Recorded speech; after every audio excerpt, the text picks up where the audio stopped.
আসসালামু আলাইকুম, কেমন আছেন সবাই? আশা করি সবাই ভালো আছেন। Welcome to my channel easy cooking by Zakia. আজকে আপনাদের তৈরি করে দেখাবো ঘরে সহজে কিভাবে ঘি তৈরি করতে পারবেন। স্বাস্থ্যকর উপায়ে ঘরে ঘি তৈরি করে ফেলুন এই রেসিপিটি ফলো করে। আমি চেষ্টা করব খুব সহজে ও সিম্পলভাবে এই রেসিপিটি আপনাদের দেখানোর চেষ্টা করব। আপনারা ভিডিওটি না টেনে সম্পূর্ণ ভিডিও দেখবেন, না হলে ভিডিওর মাঝখানে কোনো কিছু মিস হয়ে যেতে পারে। আমি প্রতিদিন দুধ জাল করে দুধের সর বক্সে করে ডিপ ফ্রিজে জমিয়ে রেখেছিলাম।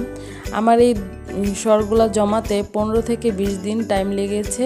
যেহেতু এই সরগুলো আমি ডিপ ফ্রিজে জমিয়েছিলাম, তাই আমি ঘি তৈরি করার প্রসেসিংয়ের আগে বের করে এটা নর্মাল টেম্পারেচারে এনে তারপরে ঘি তৈরির প্রসেসিং শুরু করেছি। প্রথমেই আমি সরটা ব্লেন্ডারে ভালো করে ব্লেন্ড করে নেব। আর ব্লেন্ডার করার ক্ষেত্রে আদা রসুন যেভাবে আমরা ব্লেন্ডার করি পানি দিয়ে, সেই পরিমাপ পানি দিয়ে সরটা ভালো করে ব্লেন্ড করে নিতে হবে।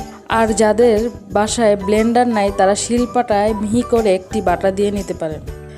ভালোভাবে ব্লেন্ড করা হয়ে গেলে একটি পাত্রে ব্লেন্ড করা সরটা নিয়ে নেব। তারপর ফ্রিজের ঠান্ডা পানি এখানে অ্যাড করব। অ্যাড করে ভালো করে হাত দিয়ে নেড়ে পানির উপরে যে মাখনটা ভেসে উঠবে তা আমরা হাত দিয়ে ভালো করে ছেঁকে উঠিয়ে নেব।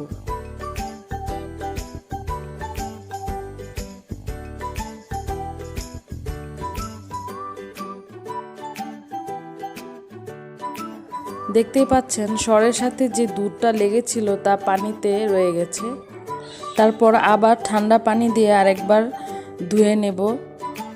এভাবে 3 থেকে 4 বার পানি চেঞ্জ করে ভালোভাবে ধুয়ে নিতে হবে।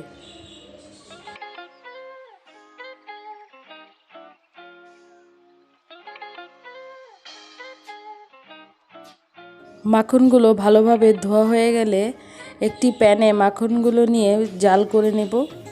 মাখনটা যখন আমরা চুলায় জাল করব তখন চুলার হিট একদম লোতে রাখতে হবে, তা না হলে ঘিয়ের কালার সুন্দর আসবে না, ঘিটা পুড়ে যাওয়ার সম্ভাবনা থাকবে। দেখতেই পাচ্ছেন মাখনটা বলক উঠে একদম লিকুইড দুধের মতো হয়ে গেছে। এই লিকুইডটা আস্তে আস্তে নেড়ে জাল করতে হবে। এখানে আমার টাইম লেগেছে 1 ঘন্টা, কারণ চুলার আঁচ একদম লোতে ছিল।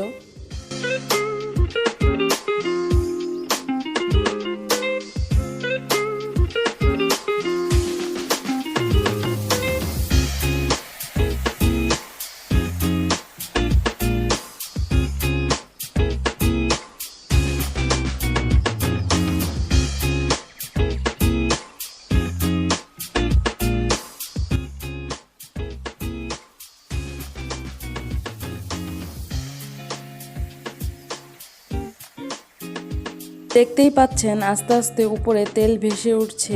এই তেলটাই ঘিতে পরিণত হবে।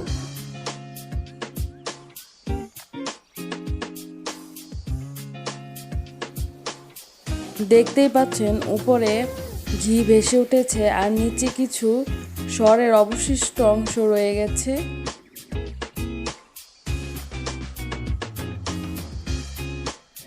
এ পর্যায়ে আমরা একটি গোল চামচের সাহায্যে উপর থেকে ঘিটা উঠিয়ে নেব। আর নিচে যে অবশিষ্ট অংশগুলো রয়ে যাবে, এই অবশিষ্ট অংশ মুড়ি দিয়ে খেতে কিন্তু অনেক টেস্টি।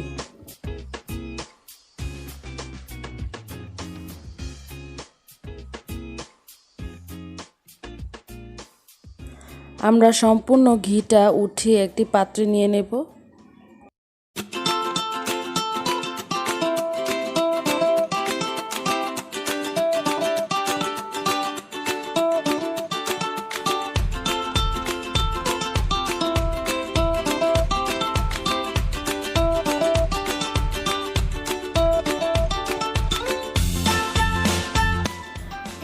একটি ছাঁকনির সাহায্যে ঘি ছেঁকে আরেকবার চুলায় জাল দিয়ে নেব। এতে করে ঘিটা অনেক দিন সংরক্ষণ করা যাবে, ঘিটা নষ্ট হবে না।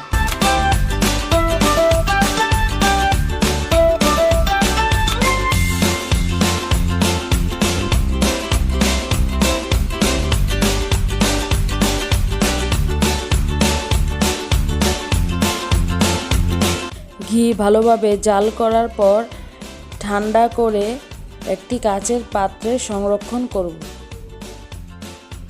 আপনারা চেষ্টা করবেন ঘিটা যাতে একটি কাচের পাত্রে রাখা যায়। আমি এখানে নেসলে কফির কাচের একটি কৌটা নিয়েছি।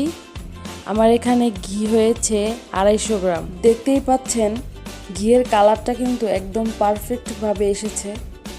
ধন্যবাদ সবাইকে ভিডিওটি দেখার জন্য।